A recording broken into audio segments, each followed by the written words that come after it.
Hi, welcome back. This is the second part of session 1 of Pirates and Smugglers and the Making of the Modern World. Now, we've just gone through looking at some of the causal factors of piracy, certainly in the classic ages of piracy, in the 1500s into the 1700s, and we finished up by talking about some technical issues that we're also going to cover, looking at lives of pirates, sort of the social history of piracy. And now we're going to move on and look at some of the other elements that are going to be covered in the course, particularly as we move into the second half of the course, in other words, the second 6 or 7 weeks of the course. One of the things that we'll be looking at in terms of chronology is the fact that as we get into the 19th century, we see a dramatic drop-off in piracy. As I said, there's always some acts of piracy occurring somewhere in the world throughout most of its history, particularly over the last 500 years. But the major outbreaks of piracy, such as we see in the Caribbean, in the Mediterranean, and the Indian Ocean, these kinds of activities subsided dramatically by the beginning of the 19th century. Piracy in the Caribbean, for example, as I mentioned earlier, was virtually wiped out by the mid-1720s as a result of the activities of the British and other European powers. But it also began to subside elsewhere in the world. The one case that we're going to look at that actually occurs in the 19th century is the case of the South China pirates, and we'll see some very specific circumstances that contribute to that vast outbreak of piracy in that region of the world. But it really was the exception, and by the time that era of piracy is over, as we get into the middle of the 19th century, in general across the globe, pirate activity is at a minimum. Now, one of the issues again is, why did this happen? One of the things that takes place that influences this process is changes in trade itself, changes in global trade. Now, in the period of sort of peak pirate activity, as we go through the 1500s, 1600s, and 1700s, goods that were shipped over long distances tended, not always, but tended to be the kinds of things that were attractive to pirates and, of course, smugglers. And that, again, is high-value, low-volume goods, precious goods. Talked about spices, we've talked about silver and gold, diamonds, silks, these kinds of products that had a high value to begin with, even without the monopolies. They tended to have high values and were low in volume. The importance of this is these were the kinds of goods that it really made economic sense to ship, because sailing vessels themselves were not very large. I mean, if you've been down to Corpus Christi, for example, and seen their replica of the, the Santa Maria, etc., if you've seen, any of these vessels from this period, these are pretty small ships. I mean, their cargo holds wouldn't be much bigger than the room that we're in right now.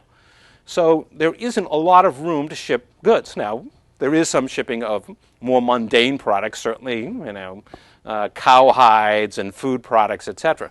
But the things that really made these trading empires function were these high-value, low-volume goods.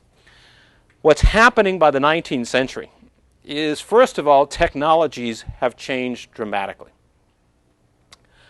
Sailing vessels are becoming much larger, much faster. They can move vast volumes of goods.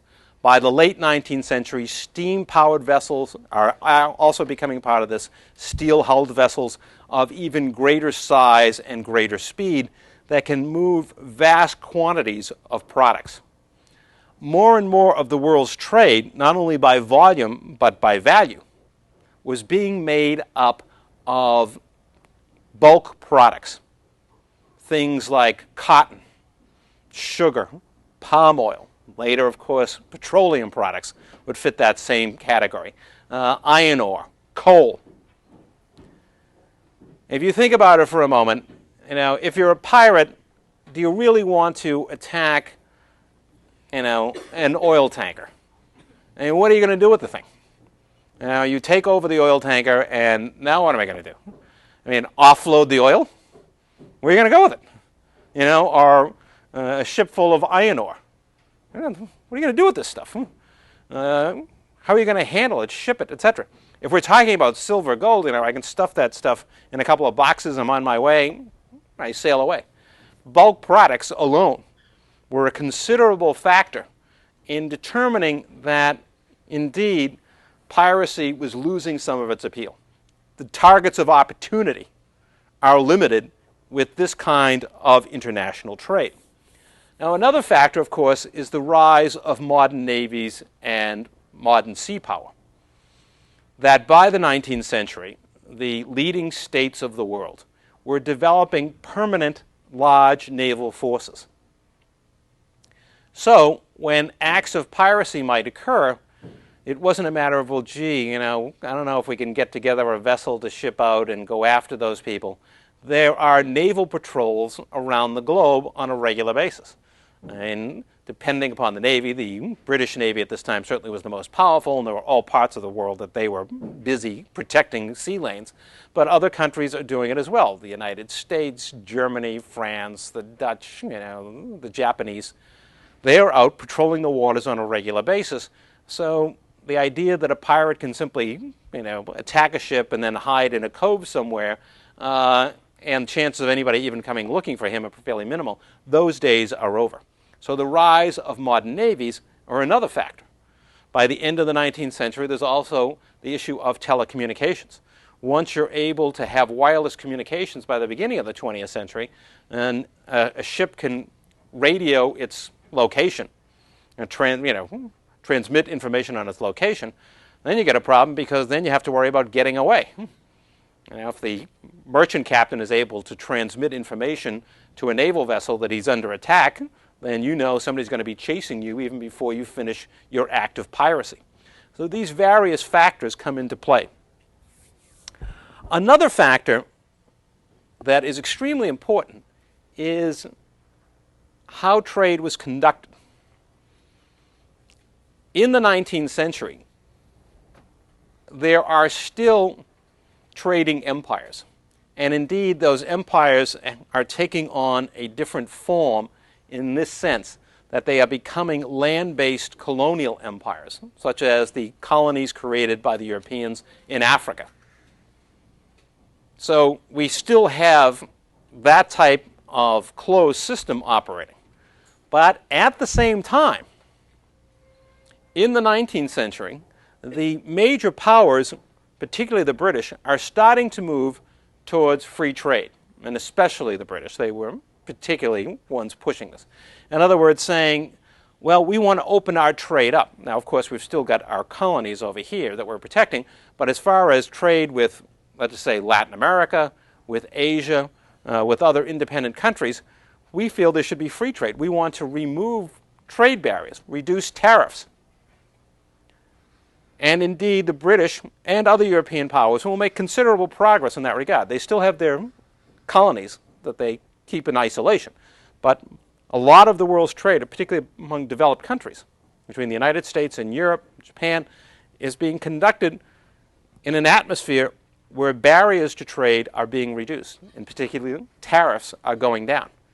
Now, this is bad news for smugglers in particular, because suddenly the extra value to products that you want to smuggle that's added by those tariff barriers, those bans, those quotas, a quota meaning you're only allowed to, let's say the United States puts in a quota on the import of, British textiles. You're only allowed to ship in $50 million worth of textiles from England every year. That's the maximum quota in the United States. Things like quotas and tariffs, if they are being reduced, mean that that extra value that make it worth smuggling the good is being diminished. If the price of the good, the price differential between what the good sells for in England and what it sells for in the United States is not very great, then it's hardly worth smuggling, because you have to take risks to smuggle. So you have to make sure there's a considerable price differential. That's going down because of the move towards free trade. That's decreasing one of the major incentives of smuggling. So both piracy and smuggling are on the decline in the 19th and into the 20th century because of these changes, because of the development of naval power, because of the type of trade that was going on with bulk goods. It's not exclusively bulk goods, but they're becoming more and more important, and because the movement towards free trade particularly late in the 19th, beginning of the 20th century, is diminishing the incentive for smuggling itself. Now, when we get into this period, we'll look more closely at exactly what happened. This is just a very brief outline of that. But there is one exception that we're going to examine at this time to this process, and that's prohibition. In other words, the decision in the United States after World War I to ban the sale of alcohol for consumption. This would set up the same kinds of conditions, of course, that we've seen with monopolies and with quotas, etc. You're basically saying, look at, you cannot manufacture and sell alcoholic beverages in the United States. As of 1919, 1920, there was a ban that lasts into the early 1930s. That's prohibition. Well, of course, what's going to happen? The price of alcoholic beverages is going to skyrocket because now they're illegal. By the way, let me just take a moment. We've got a student out in Sugar Land, and I just wanted to be sure, can you hear me out there? Yes, they fixed the problem. Okay, could you identify yourself for me too? Are you Michael? Yes, sir. Okay. Anytime you want to ask a question, just go ahead and push that button. All right? Just want you to know that we can see you and we can communicate with you if you'd like to ask a question along the way, and I can see you on the monitor. Great. Okay? Yeah, I did miss the first hour or so, though, but I'll get that later.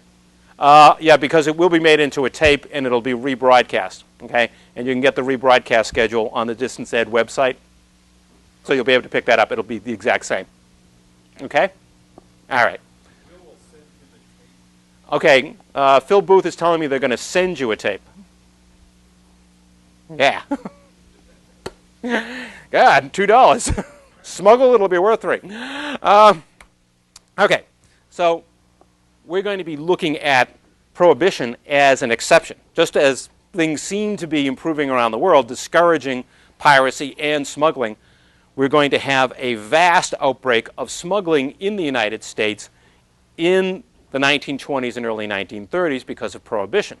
Alcohol is going to come pouring in from Canada, up from the Bahamas, which is basically European produced, then shipped across there, bootlegging, etc. But particularly we're going to be looking at the international smuggling of alcohol into the United States. And again, as I said, the precondition was essentially the kind of thing we've already seen. It's like setting up a monopoly. In this case, you've got a total ban. There is demand in the United States by consumers of alcohol. It's unavailable to them, so people will smuggle it in because people are willing to pay a premium price to get alcohol, which is now illegal. We'll also see later in the course that at this same time we're beginning to get international initiatives, and particularly from the United States, on banning certain substances, trying to prevent, as we all call it today, substance abuse. In other words, the beginnings of the effort to regulate the international trade in certain drugs, like opium and then its derivatives, morphine, heroin, cocaine, the beginnings of those efforts are at this time in the early 20th century as well. Now, that'll become relevant in the course as we get to the latter stages, as we get to the last part of the 20th century, when, of course, we're going to be looking very closely at the drug trade in the United States, the import of illicit drugs. But what we have here is when this effort begins, as soon as they begin trying to regulate the international drug trade and then ban it, we go from a situation where the international drug trade was largely carried out by legal corporations in Europe and elsewhere. Then when it's banned, it becomes, of course, a prohibited substance, and this is where the smugglers come in, and this is where the criminal activity enters in. And the beginnings of this process are all the way back here in the early part of the 20th century. The United States, driven by the same kind of reformist efforts that led to prohibition of alcoholic beverages, is also trying to ban and control other drug substances, as I said, like opiates. And as you try to control that and try to ban it, what are you doing? You're essentially carrying out the same kinds of things, policies as the Portuguese were, maybe very different motivations, but you're trying to control these substances and saying there's a monopoly on this. They can only be used for medical purposes, only by prescription, et cetera, et cetera. You're trying to control this trade, and by controlling it, or trying to control it and trying to monopolize it in essence, you're setting off, again, price differentials that are going to encourage smuggling, and of course, criminal enterprises will flourish out of that. But it has its origins back here. When we get to it, we'll be dealing with it in the second half of the 20th century, but the beginnings of the process come at the same time as Prohibition, as the United States tries to control certain substances internationally. Out of all of this, in part, and other factors, we're going to get new kinds of smugglers and pirates in the 20th century. The episode of Prohibition is sort of a precursor, in the sense that the government tries to regulate and control the trade, essentially banning it, in a consumer product. I mean, what's an alcoholic beverage but a consumer product? It's a product and you consume it, right? This is going to start a process, or I should say it precursors or sort of prefigures a process that develops, especially in the second half of the 20th century, where the new piracy and the new smuggling will focus in particular on consumer goods, which for one reason or another are difficult to acquire. And we'll see the reasons for that. That despite the fact that we have globalization and an international consumer market, we also have the reality that many times these consumer goods are difficult to obtain, that there are various barriers. And this helps set up the process for modern piracy and modern smuggling. And we see its precursor here in Prohibition. Now, what are the factors that will contribute to the new piracy and the new smuggling? One of them is something called import substituting industrialization. I know, ISI, very exciting topic, right? Now, what has this got to do with pirates and smuggling? What import substituting industrialization is an effort by developing countries to establish protectionist barriers around their economies so that they can industrialize. This is a process that many countries have gone through earlier, developed countries. The United States went through this, setting up tariff barriers to prevent the import of industrial goods because you want to develop domestic industries to produce those goods. So you ban them or you put heavy import duties, tariffs, make it difficult for those goods to be imported into your country. This is a deliberate policy by developing countries after World War II, designed, again, to help them industrialize. Now, again, we're going to get into this in more detail as we go through the course and get into this section. But basically, what happened is, in the midst of the growth of free trade from the late 19th into the early 20th century, the world was struck by the Great Depression, starting in 1929, although things started to go wrong long before then. It has a devastating impact upon countries in Latin America and elsewhere that are not yet really industrialized and that had bought into free trade. I mean, their economies grew based on the export of raw materials to developed countries like England, the United States, and elsewhere.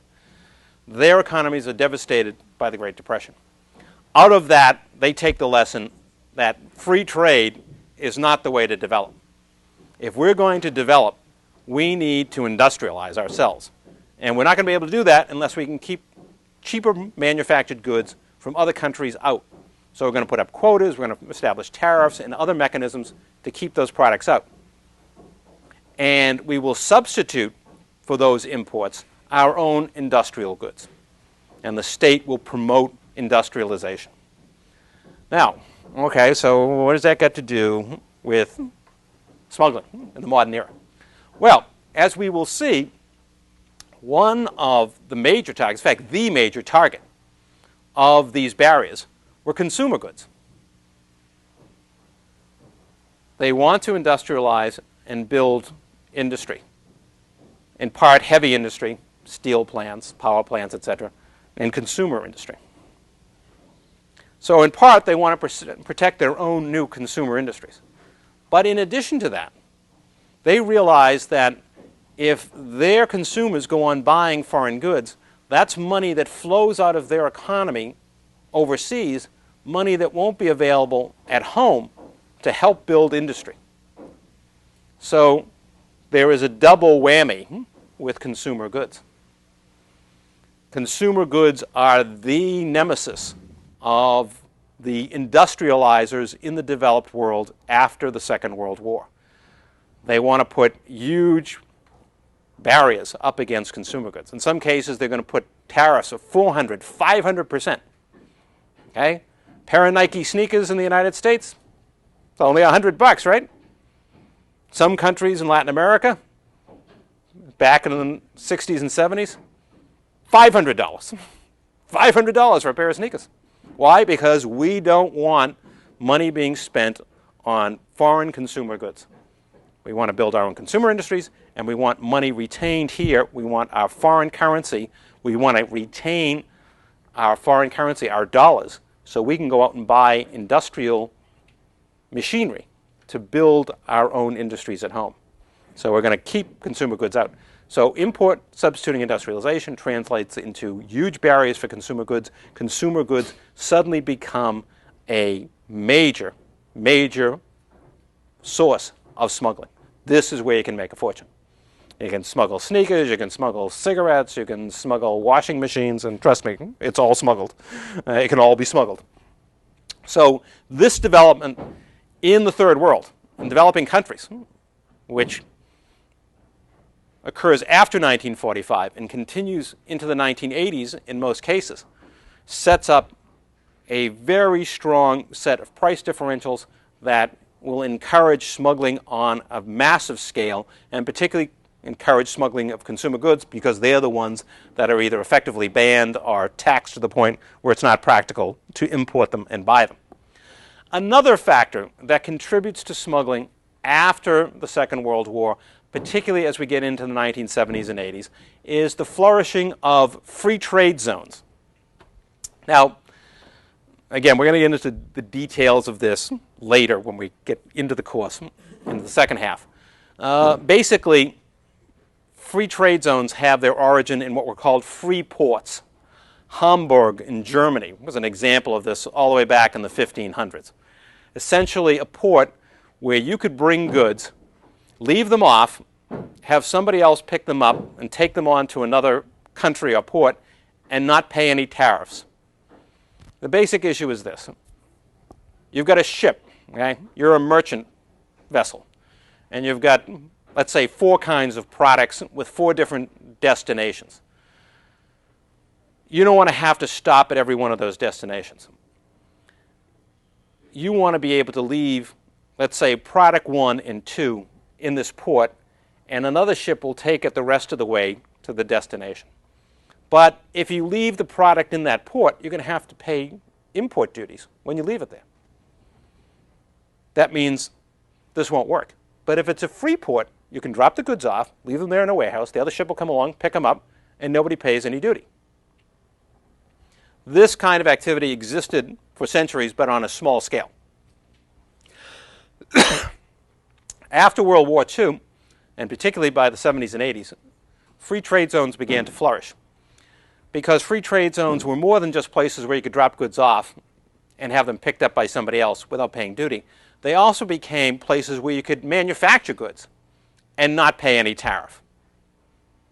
In other words, you could set up a factory in this free trade zone, import the products that you need, manufacture whatever you're making, let's say a computer, and then ship it out, and you never had to pay any import duty, and you may pay some minimal export duty. Third world countries, developing countries in particular, began setting these free trade zones up willy-nilly because this was a way to attract foreign investment. Companies would want to come there because they could operate free of import duties. There are a number of free trade zones around the world. Some are classics. Hong Kong, one of the best known, and has been a free zone for over a century. The importance of free trade zones is this. Hong Kong is sitting there, as an example, right on the southern shore of China, right? China itself has a separate state system, which is to say the least, highly protectionist up through the 1980s and beyond, and even now. I mean, throughout this time, for example, China has had, throughout its modern history, and even before, but certainly since 1950, it's had a cigarette monopoly. It's a state monopoly that makes and sells cigarettes. So they get state-manufactured cigarettes, selling at monopoly prices in China.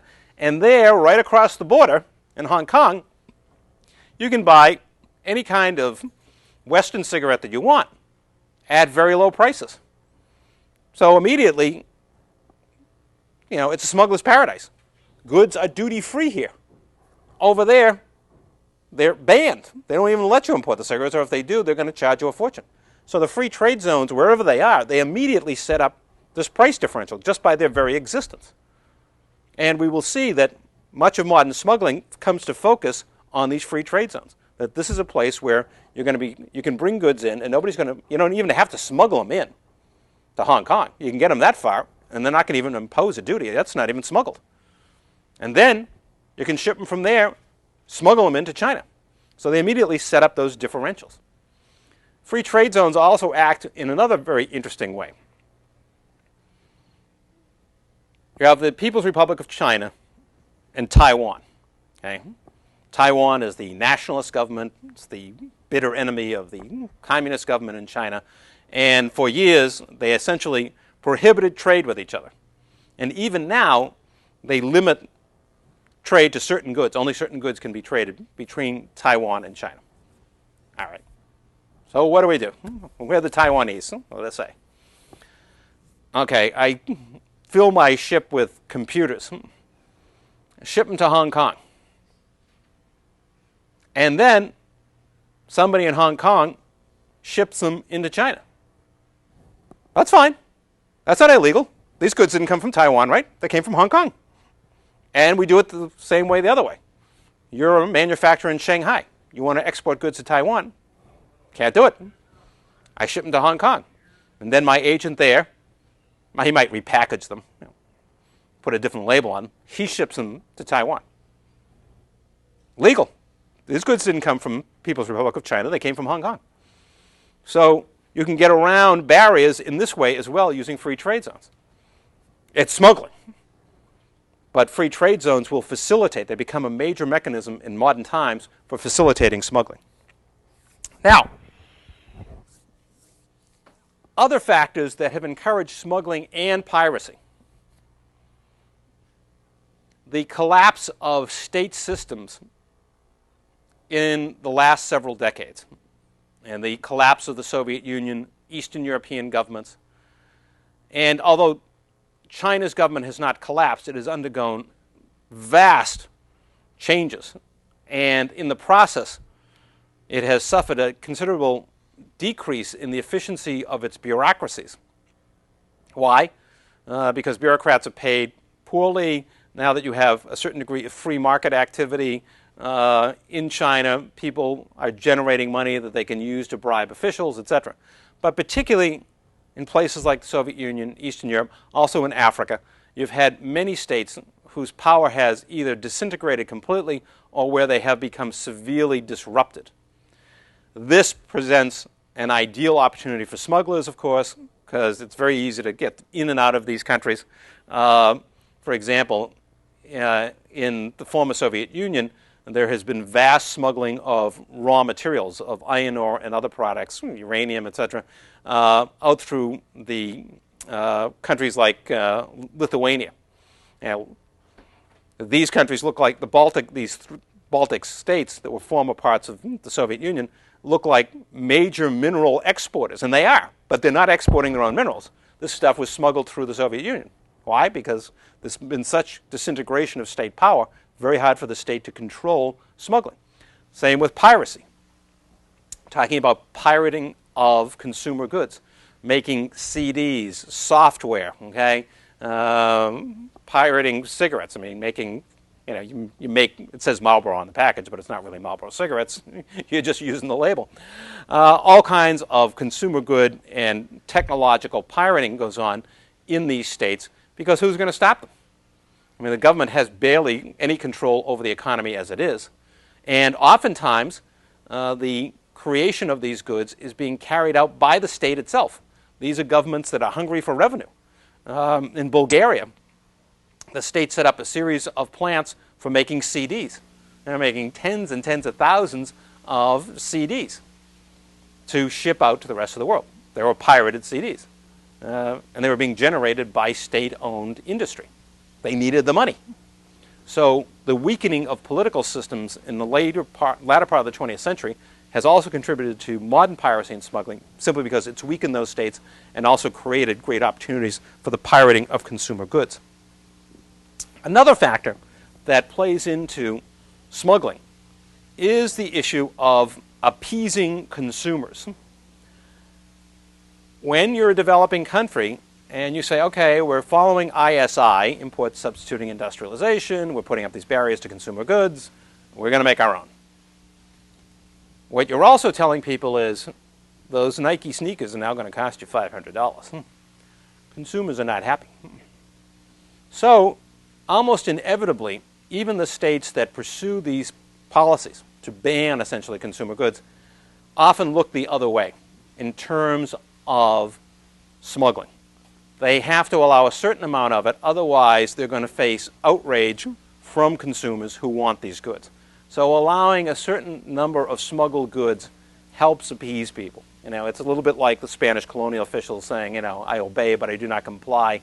They know they've got some very upset constituents in the colonial era. Well, developing countries know the same thing. Their consumers are unhappy. They're not going to abandon this policy because they're trying to industrialize, but on the other hand, they have to allow a certain amount of leakage, if you will, to keep people from exploding in anger over these policies and the high price of consumer goods. So a certain amount of smuggling is allowed. And in fact, it has a very beneficial effect on state books. When you look at state accounts, the government and the country's accounts look a lot better because of smuggling, and make it possible for these countries to secure foreign loans when they might not be justified. How does that work? Basically, it has to do with their balance of payments. And their balance of payments is simply this. How much money are you shipping out overseas? That would be, for example, to pay for imports, to pay on loans, money that you've borrowed in the past, versus how much money are you bringing in from goods that you sold overseas, services that you sold overseas. What is your balance of payments? The balance of payments is very important for international lending agencies and banks. If, in fact, you have an acute imbalance, if you're shipping a lot more money out to pay for imports, to pay for past loans, than you are bringing in by selling goods overseas, then the bank or the international lending agency looks at it and says, that's not good because, you see, if you're shipping more out than you're bringing in, where are you going to get the money to pay our loan to you? If we're going to loan you more money, you're going to need more money to make the monthly payment. And if your foreign reserves, if your dollar reserves are flowing out already to pay for this imbalance, that's bad. You won't have the money to pay for the loan. Well, how do we solve this? Well, part of it is, you see, we put this ban on consumer goods. All right? So these consumer goods are no longer being paid for. See, there's no official record because we don't allow the import of these consumer goods. Instead, we're letting them be smuggled in. Now, in the end, yeah, dollars are flowing out to pay for the smuggled goods, but it doesn't appear on the official books because these are not official imports. They're off the books. So a government will allow smuggling to occur because it satisfies consumers, and at the same time, its books don't look so bad because there's no official record of spending dollars to pay for these consumer goods because they were smuggled. So it's good for the state. Keeps consumers happy and makes the balance of payments look better than it really is. Smuggling can also be good for corporations.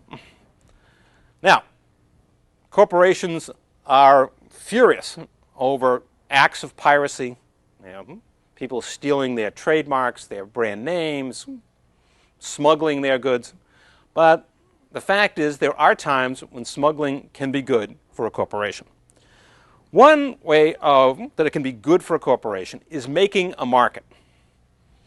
Let us say, for example, that China were to ban all foreign software.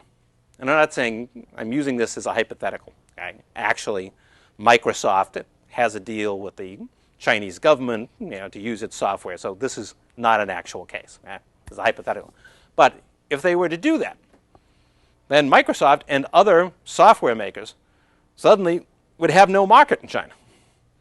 Now, how are we going to sell our stuff? Well, do what the Taiwanese do. Send it to Hong Kong and then let somebody smuggle it in. As we will see, there's a huge amount of smuggling going on in Hong Kong for a variety of reasons. Again, we'll look at the details later. You sell it to somebody in Hong Kong who's then going to smuggle it in. You make money by selling it in Hong Kong because the smuggler will pay for it. And the second benefit is that people in China will use it. So you will create a market, and people will want more because now that I've got this stuff, I need more. I need the update. I got Microsoft. I got Windows 2000. Now I need Windows XT or whatever. Because I'm now hooked on Microsoft. I use all Microsoft software, so I'm going to need the new editions. So I'm going to go on buying. So you can make an informal market, even though the government has banned your product, by smuggling. The other way that it can be beneficial is the avoidance of taxes. One case that we will look at, that is an actual case, involved cigarette companies in Canada. Back in the early 1990s, the Canadian government decided that it could radically reduce smoking by dramatically increasing taxes on cigarettes. It's a practice that's often been attempted. So they dramatically increase taxes on cigarettes in Canada. The cigarette companies in Canada now face huge taxes on the cigarettes they try to sell, and of course decreasing demand because some people just can't afford to buy cigarettes or can't afford to buy as many as they used to. Suddenly what started to happen is that huge numbers of cigarettes were being exported from Canada to the United States. Now, what happened to those cigarettes is that they came into the United States through New York and through New England, but particularly New York. Then they were shipped to an Indian reservation in northern New York, which lies on the border between Canada and the United States. Part of its territory is in Canada, parts in the U.S., and they were smuggled through the Indian reservation back into Canada. The same cigarettes. But of course now they hadn't paid any tax. So the cigarette companies could still make a profit by selling their cigarettes without paying the tax by simply selling them to smugglers in the United States. Now, of course, cigarette companies will say, we're not smuggling. Look, this was legal. We shipped these cigarettes to the United States, and these people bought them. What they did with them after we sold them to them, we don't know. Of course, you're wondering how the people in Portland, Maine, smoked 8 billion cigarettes in 1993. They didn't. It's just that it was a transit point for cigarettes going through there. But again, this can be of benefit to companies to avoid taxes, this kind of process, even though, generally speaking, they are the ones that are most adamantly opposed to piracy of consumer goods and, of course, smuggling, because smuggling, if goods is being smuggled into the United States, for example, and you're a manufacturer, whatever product, let's say you make sneakers, but sneakers are being imported from elsewhere and being smuggled in at lower prices, of course, you're adamantly opposed to that. But there are times when both state systems that are protectionist actually condone smuggling, and we will see condone piracy, and at the same time, corporations will actually be involved in smuggling, at least, indirectly, because it benefits them as well. Now, to summarize the main things that we're going to be looking at, we've sort of covered some of the highlights. We've tracked ourselves through the course chronologically. What are the key things that we'll be considering as we go through here? So we go through all these different topics from classic piracy down to modern, postmodern piracy. One is, why does piracy occur? Okay? We've already gotten a glimpse of at least one or two of the reasons why in certain periods of history we get very broad outbreaks of piracy and smuggling. We've seen at least a couple of factors, and we'll look at others as to why this happens. And this is going to be one of the questions we're going to be asking. Why does this happen? Why does it happen in certain periods? What contributes to it? And we see sometimes it's politics, it can be simple economics, a variety of factors can come into play. As can a variety of factors that contribute to the decline of piracy and smuggling as they did in the 19th and early 20th century. Another thing we're going to be looking at is the actual life of pirates. We are going to get back to, Captain Kidd and Blackbeard and others and look at these people and what their lives were like and what their activities were, what kind of culture that they developed. Were they indeed rebels against conventional society? Were they, in fact, sociopaths and psychopaths? There were certainly many instances, for example, of torture of people, and we'll look into some of the more gruesome cases of that. Why did it occur? Was it in any way justified? Is it in some ways simply the product of what was a brutal period in human history when human beings were often mistreated and tortured? Was there some purpose, as I said, or was it, in fact, just a bunch of people who were sociopaths or psychopaths and simply took pleasure in torturing their fellow human beings? We'll look at those factors. We'll look at the issue of gender roles in pirate communities. We'll look at the issue of homosexuality in pirate communities. How pervasive was it in the West versus in Asia, etc. We're also going to be looking at the why and wherefore of smuggling. As I said, it's often parallels the growth in piracy, but it is different in a variety of ways, partly that smugglers usually are not violent. But we will look specifically at smuggling, and particularly whereas the first half of the course is focused more on piracy and smuggling is the lesser aspect. The second half of the course will be looking more at smuggling, and piracy will be the lesser of the two phenomena that we'll be examining. We also want to get out of this an understanding of how the emergence of the modern world, trading empires, globalization, increasing interaction between societies at cultural levels, how these factors contributed to the rise and decline of piracy and smuggling, and its rise again, and come to a better understanding of what these forces were like. Now, what has been happening in the world? What has shaped the modern world economy? What has shaped this global community that we refer to today? What are those forces, and how did some people respond to them, particularly pirates and smugglers? Theirs are very human responses to some very radical changes that have occurred in the last 500 years.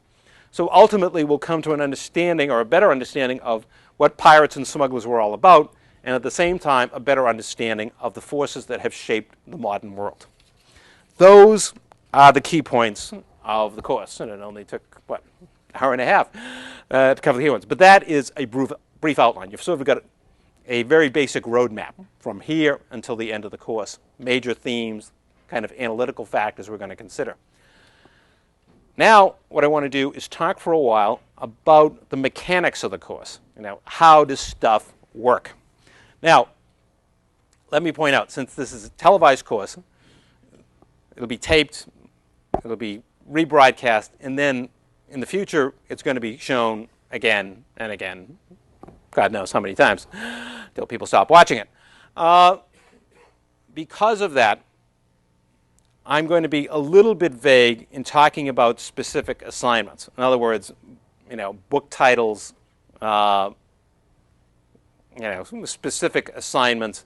I'll talk in general about the assignments, but I'm not going to get too specific because I may change some of those items. I mean, some of the reading assignments, etc., may change over time, and it's a little bit confusing when somebody's watching the tape a year from now, and I'm saying one thing on the tape, and they look at the syllabus and say, well, that's not the book that's on here.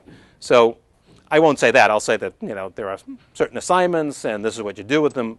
But if I'm a little bit vague, and if you want to ask me a question in the live class after we're done with the taping, a specific question about a specific book or something, I'll be glad to answer that. But just so that there's not a lot of confusion, just as with test dates, you've got specific test dates on your syllabus, okay? but I'm not going to mention test dates because, in part, the live class has a different test date than the TV class, and of course test dates will be different in the future when people are watching just the tapes. So in that regard, if I don't give you a specific, just understand I'm not doing that, but I'll be glad to give you any specific you need after we finish the tape if you want to say, well, about this book in particular, I want to ask you this question, or is this the right date for the exam? We can talk about that afterwards just so we don't create confusion in the TV classes. Okay. First of all, well, even before I get into that, I'm not going to put the syllabus down on the overhead because, again, it'll show dates and create confusion because that's not the date I got in my syllabus. But just in terms of how it's set up, because this will stay pretty much the same, you've got the dates, you've got the sessions, the topics, and then reading assignments that give you page numbers in each of the assignments, what you're to read. You've got a list of the books. You've got information on the exams, when they occur, and additional information on the assignments, the homework assignments that you'll have, and then some sample questions. Okay, so that's the basic structure of the syllabus. That will pretty much remain the same, but again, I'm not going to put it down because if people start seeing specific dates in the future, they'll be confused. I think one of the main things is for you to read the syllabus carefully. Not this part, but when you get to the stuff about instructions, how to deal with exams, how to do the assignments, read that carefully. One other thing about the syllabus is it does offer you sample questions to give you, and I'm going to go over a couple with these slides in a minute, but it's important for you to get an idea of, okay, as he babbles on for 13 weeks, what are some of the things that he's really, focusing in on? The questions will help you. Now, at the end of each lecture, today when I finished doing the outline, I quickly went back and said, look, these are the main things that we're going to be looking at. Sort of a summary of the key points. Either at the end of a half session, in other words, at the end of 75 minutes, or at the end of the full session, I'll do the same thing. There'll be key points. What are the main things that we just talked about for 75 or 150 minutes? Those are the points on which I build the exam. When you look at the questions as the weeks go by and look at the key points, you'll see, well, the questions are sort of coming out of the key points. So you know that one of the things to do in focusing on the course is to focus on those key points first. And I'll get into that a bit more in a moment. But that's how you get ready for the exam, rather than first saying, well, I'm going to memorize all my notes. You can if you want to, and maybe you can, but it's not that useful. It's better to say, okay, I know what the main points were that he made in each of these first 6 sessions, and now, knowing that, I'm going to go back and read over my notes closely. Because the first thing is, do I understand the structure of the lecture that he just gave? What were the main things he was emphasizing? Then, when you go through and you see, well, here he's talking about this incident with Blackbeard. Do I really have to remember that? He's talking about somebody getting their entrails cut out, and, a poker stuck up their nostril or something. Now, is that really important? Does it really help support one of these major issues that he was talking about? For example, I brought up this thing about imports substituting industrialization. Well, is that something I really have to remember? Well, yeah, because one of the key things was causes of smuggling and piracy, and I specifically link that to why does that encourage smuggling in the modern era. So, okay, that's a fact I need to remember because I can see how it links into one of the major issues he's concerned with, which is causation. If you know what the key points are and then go back and look at the notes, then you'll be able to say, this is the stuff that I need to remember versus this is kind of interesting. It was an interesting story he told, but it isn't really relevant and isn't going to help me answer a major question. Now, in terms of the straight-out mechanics of the course, okay, there are 2 exams, a midterm and a final. This won't change. I don't know. I've been doing this for 25 years, and I'm still doing it the same way. So this part is likely to remain the same, no matter how many times they rebroadcast the course. There will be 2 exams. Okay, that's 80% of your grade. You'll then have reading assignments that are on the syllabus, and you will have to answer questions based on those assignments. And you will find the questions in the books, okay? The syllabus will say to you, okay, do this section of that part, here is the assignment. And it'll be either a set of IDs or an essay question that you'll have to answer. That's 20% of your grade. Those things you'll do directly out of the reading assignments for the course, and you'll turn them in at the midterm and the final. One thing I want to emphasize with those assignments, I don't want you to use the internet. I don't want you to use external sources. First of all, because people really get into problems with plagiarism, etc. But more importantly, the purpose of the exercise is not for you to have to go out and do research. The purpose of the exercise is to say, look, did you read the material? Do you have a basic understanding of the material that you're reading? Okay? So the material, the questions are tied directly to the material in the book. And you should answer based on the material in the book. Because what we're asking you is, did you do the reading assignments? And can you demonstrate that by demonstrating a knowledge of what's in the reading assignments? That's 20% of your grade. And again, you have a considerable amount of time. You've got 6 weeks, or you've got 5, 6 weeks, between now and the midterm to do the first assignment or assignments, and the same for the final exam. So these are things that are very straightforward. They are not trick questions. I don't know if anybody can hear the hammering. But in any case, even if you can, they're still not trick questions. It's nothing meant to confuse you so that you're going to look at the question or the idea and say, what in God's name is this? Where did this come from? Okay? These are straight out of the reading materials. The idea is simply to demonstrate that you read the material and had some understanding of it. All right? And that provides you with 20% of your grade. The important thing is take your time in doing it. It's very basic, very straightforward, but it does take some time. You can easily, ace these homework assignments as long as you take the time to do them, as long as you don't rush at the last minute to get it done, which people often do. And there's just no reason to do that. This is a way to improve your grade, particularly if you have problems with essay exams. Now, going to the exams for a minute and talking specifically about them. The grading criteria are the same, and again, I've been using the same criteria for 25 years, so I'm probably not going to change it anytime soon. You're graded on 3 things. First is analysis. And these are approximate weightings. When you get your exam back, the grader is not going to say, well, you got 30% out of 40% for analysis. That's not going to happen.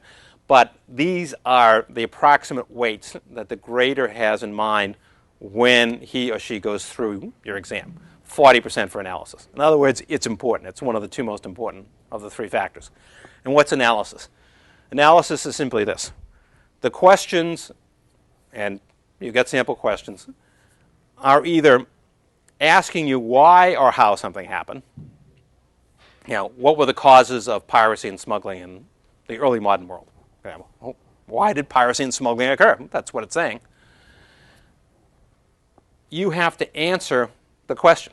And I know that may sound stupid. Yeah, of course I have to answer the question. But people are often prone to write this sort of narrative. Here's all the cases of piracy and smuggling that you talked about. And I'm going to talk about all of them. The Spanish Main, China, the Ottoman piracy, etc. But you're not answering the question. You're telling me all this information about these different incidents, but you're not answering the question, well, why did they occur? What about trading empires? What about the complicity of state systems? What about monopolies, etc.? If you're answering the why part of the question, you're providing analysis. Or the question is comparative. Compare these 2 examples of piracy. Piracy in the Spanish Main, piracy in the Mediterranean in terms of causation, the activities, the goals of the pirates, whatever. Your answer needs to be comparative. You need to be saying, well, they're similar or different in these ways. If you simply write, well, here's what piracy in the Spanish Main was all about, and here's what piracy in the Ottoman Empire was all about, it's not comparative. You actually have to do the comparison. So that's an important part. The other important part, which is another 40%, is factual information. Now, if you ask, well, how many facts do I have to have per page? I have no idea. What I do know is that you need to provide facts to support what you're saying. If you're saying, for example, well, modern piracy was encouraged by import substituting industrialization in developing countries. Okay, that's an analytical point. Now give me a fact to support it. Well, for example, the average import duty on consumer goods in Brazil, which will come up during the course, and there'll be other statistics, was 400%. 400% import duties on consumer goods. Okay, there's a fact that helps demonstrate that what I'm talking about is accurate. You need to be putting in facts to help support your analytical points. And again, this is why when you study the material from the lectures, if you start with the key points and then go back through the lecture, you'll be able to figure out, well, these are the facts I need. I may throw out 5 examples of barriers to import, import duties, etc. You only need to remember 1 or 2, but that'll be enough to support your point about, well, this is what caused smuggling, or this is what contributed to smuggling. So factual information is important to support your arguments. Okay? I don't expect people to go through and memorize the lectures. If you want to, fine, I guess. But even if you do that, you still have to be analytical, first of all, when you answer the question. And secondly, the facts that you need are limited to facts that help support the specific case that you're making. Okay? If I'm asking you, again, to compare 2 outbreaks of piracy, and you go into great detail about a certain pirate, etc., well, that's interesting factual information, but how is it helping you compare these 2 examples? If it is, that's fine. You're saying, well, Barbarossa's are very important because they were actually in the employ of the Ottoman sultans later in their careers, so they were actually functioning as an extension of the Ottoman state versus the buccaneers in the Spanish Main. They were actually fighting against the European state systems in the Caribbean. They were violating their laws, etc. So they're very different. Now, the fact about the Barbarossas and what they did is important because it helps the comparative case. The last 20% is what I call composition. And that simply means that there is a logical structure to the answer. A beginning, a middle, and an end. If, for example, I give you a question that says, explain how the following factors contributed to the outbreak of piracy and smuggling in the early modern world and the modern world, one or the other. And I list, let's say, 5 factors. The logical thing to do in answering the question is to write a brief introductory paragraph that, piracy and smuggling are complex, and they have both economic and political sources in the early modern world, and then go factor by factor. Factor 1, that's in the question, here's how it influenced piracy and smuggling. Factor 2, in a series of paragraphs, you address each of those. So it's got a logical structure. Now, even if the question doesn't have a logical structure, it's illogical. Even if it doesn't say, like, if I just asked you, write an essay about the factors that caused smuggling to develop and piracy to develop in the early modern world, you have to figure out the factors for yourself. The thing to do is, at the beginning of the exam, write down those factors, even if it's just one word, answer, political, economic, rise of monopolies, whatever. Then you've got an outline for yourself that you can follow, and the essay will follow logically from there. So it'll have a logic. Instead of simply starting to write immediately. I mean, the biggest problem that people have in answering essay questions is they just plunge in immediately without thinking through, where am I going with this?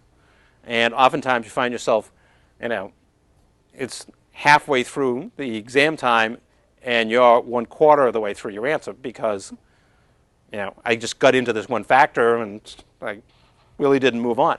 If you make a little outline for yourself, you'll know, well, I got these things to cover, so I need to move on. And you'll also know that it's got a logic. You know where you're going. So plan ahead. As far as spelling and grammatical errors, okay, we are lenient to the extent that, look, you're going to be dealing with, names from different languages that are not going to be necessarily familiar to you. You're also going to be in a hurry. I mean, there is not that much time. The exam is always 2 questions, you answer 1. But you still don't have a huge amount of time. You're not going to have time, quite frankly, to sit there and, edit the answer after you're done. There's not going to be an extra 20 minutes to go through it and say, well, I misspelled this, or I used this, the wrong verb here. So again, we do not grade severely on those issues. On the other hand, if the essay is riddled with grammatical errors, riddled with misspellings, and makes it difficult for the grader to even figure out what guy's name you're talking about, then yeah, you are going to lose credit for that. But the main focus in this portion of the grade is it logically structured? Is it coherent? Okay? Or does it, you start talking about topic A, go to B, then back to A again, then to C, then back to A again. If it's all over the place, poorly structured, that's your major problem. Grammatical and spelling errors, the gross ones, yes, are going to be a problem for you. But minor errors, don't be concerned with. If you're rushing through, don't worry. Well, I might have misspelled that name. That's not going to be an issue. Now, that's not true of the homework assignments, because the homework assignments you've got all the time in the world. So there's no reason why there should be grammatical or spelling errors in those assignments, because you've got plenty of time to go back and check them. All right. Reading is a problem. People reading books, reading essays, they go through the reading materials and they say, I have no idea what I just read. Okay? You gave me 100 pages of stuff to read, and it went right through me. And how in God's name am I going to answer a question on an exam? Because I didn't get anything out of this. How do you approach a book or an essay in general, but particularly for this course? What I'm looking for is for you to capture the main points in a book or an essay. And most of the reading assignments are broken into short segments anyways. So you're really only reading maybe 100 pages at a time. So in most cases, at least in this course, you're probably not going to be dealing with a full book-length section at one time. But in addressing the reading, what you need to do, what I recommend, is don't go through it with a magic marker. If you want to, fine. If it makes you feel good. By the time you're finished, in most cases, I mean, how much does anybody in class know about pirates? It's not I mean, there may be a few pirate buffs out there. There is an International Speak Like a Pirate Day, actually, which falls in August or September, I forget which. And you may be one of those aficionados of pirates. Spend your time talking like a pirate. Scupper me uppers. I'm getting an F in the course. Sorry. It's my best pirate accent. But most people are not familiar with this. Okay? Most of it is new territory. So if you start by underlining everything, you are going to underline everything because all of it's new. It's better to read a chapter or whatever and then go back and either summarize, write a few sentences down for yourself summarizing, or then go back and check off the things that you think are most important. The real issue for you is after you've read a 100-page selection, can you summarize the key points? What this person was talking about in this book, and there is a book here that talks about why the European powers went after the Buccaneers at a certain period in history, and the specifics of why they did that. Okay, can you summarize what was going on? Why did they do that? And how did they get rid of the pirates? Okay, can you summarize those main points? That's what you need to be getting out of the reading assignments, rather than worrying about, well, everything that's new or name, etc. A lot of times when you read something for the first time, you can't be sure whether it's that important. Once you read the whole article, then you get a pretty good idea. There is an article, which is at least assigned for now, I assume it'll be in future assignments, which talks about some of the issues that I talked about today, which is what were the factors that helped lead to early modern piracy in terms of the emergence of trading empires. Okay? And this it's a very good article. And the question is not can you remember every case that the author cites, but can you get the main arguments that she's making? What were the main factors that played into the rise of piracy? related to the rise of these trading empires. If you can summarize those factors and cite a couple of examples, or an example in each case, that's what you need from that reading assignment. So don't plunge into it with the idea that you have to absorb everything that's in front of you. Instead, what you need to do is kind of relax, read the assignment, get the main points, and then go back and mark off or write down the things that are most important in understanding the overall argument. As I said earlier, at the end of each half session, or at the end of the full session, the whole 150 minutes, I have summary points. Go to those first in preparing for the exams. Okay? That's a mini outline of each lecture, and that will help you when you go back and go through the lecture materials to figure out, okay, when he made this point, this factual argument, that's important because it's a part of the causation that he was talking about. This is an important example because it helps illustrate what the social life of pirates were if he asked me a question about that. Those points help you anticipate questions. I've got sample questions for you, but looking at the key points, since I draw the questions from the key points, you can pretty well, anybody who goes through those key points and knows them can pretty well guess what the questions are going to be. There's a logic to it. The idea of the questions is not, I'm going to ask something off the wall. I'm going to demonstrate that I can ask a question and nobody can answer it. That's idiotic. Okay? There's no reason to do that. There's a logic. The questions reflect, or should reflect, the main points of the lectures. The main points of the lectures are in those summary points. You know those. You can pretty well figure out what kind of question I'm going to ask, what I'm going to focus on. And as I've mentioned, when you first sit down and start answering one of the questions for the exams, make an outline for yourself. If it takes 5 minutes, it's well worth it. Even though your time is limited, that 5 minutes of outlining will be a huge benefit to you because it will keep you on track. You won't run out of time. One of the key things is, people look at it and say, God, I've only got X number of minutes and I've got so much to write. Well, be concise, first of all, but secondly, make sure you cover the main points. You may be writing a terrific essay, but if there are 6 key points that you want to cover and you only get to 3 of them because you didn't bother outlining first, so you forgot that you only have so much time and you have all these points to cover. If you only cover 3, we can only grade you on 3. But if you at least get in the other points, even though they may be more abbreviated, then there's credit for that as well. So outlining is really important. Now, again, going back to what kinds of questions. Here are a couple, some on the syllabus. Discuss the factors that contributed to the surge in smuggling and piracy between 1500 and 1800. You've already gotten a taste of that. We're going to get into far more detail in the next couple of weeks. First of all, what it tells you is the questions are broad in general. Okay? I'm not going to ask you, tell me about the events that led to the death of Blackbeard. It's an interesting story. We'll talk about that. You'll read about it. But it's not the basis for a question.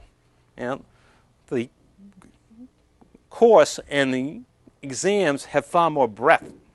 I try in 2 questions to encompass most of the material in half of a course. The final exam is not cumulative, so it's only on the second half of the course. The midterm is on the first half of the course. But with 2 questions, I try to take as much of the material from the first half and encompass it in one of the 2 questions. Now, of course, I never can succeed in putting it all in there. But the idea is they're broad questions like this one. Here you're asking for, what are the causes of, piracy, smuggling, 300 years, all kinds of factors, and of course, multiple examples that you can give. You could write for, 3 hours. You won't be able to, but you'd be able to write for 3 hours on this kind of question. But it gives you an idea. Here we're looking for causation, and the question is broad in general. Compare and contrast the causes and types of piracy in the Mediterranean under the Barbarossas and piracy in the Americas. Now, the Spanish Main and the Barbarossas. 2 key cases that we're going to be looking at. We devote a total of 3 weeks, 3 sessions in the course to those 2 topics. So again, this is a big question. It includes a lot. The keys, make sure you're analytical, in this case comparative. Make sure you have some facts. And realize that, again, these are big questions. You're not going to be able to write a detailed history of piracy in the Caribbean or piracy in the Ottoman Empire and the Mediterranean. What you're going to be able to do is hit main points and offer some factual information to back it up. Okay? I know the time limits. I realize what you can manage to do in the time that you're allotted. Okay. Those are examples. There are more examples on the exam. And of course, you're welcome to ask me questions as we move along and get closer to the exam. And then you'll be able to ask relevant questions, because as you see the material, you'll be able to say, well, is this the kind of thing that you're going to be asking them? And how do you see this fitting into a possible question? That sort of thing. You can ask all the questions you want as we go along, and they'll be more relevant, as I said, because you'll be picking up more material and you'll see the significance of the questions and you'll have some idea how you might be able to answer them. When you get your midterm exam back, as I said, it's not going to break out 20%, 40%, 40%, but it is going to give you comments. It's going to say, if it's an A, it won't say anything. Okay? We're all happy. You got an A, we're happy, you're happy. If it's anything less than an A, it'll have comments to help you understand why is it less than an A. There's a lack of factual information. There's a lack of analysis here. It's just a narrative. It's not comparative. It's not analytical.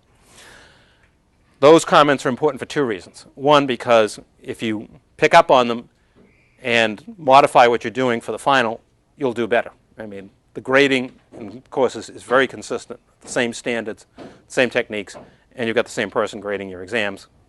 You're going to get consistency. You get better. The grade will get better.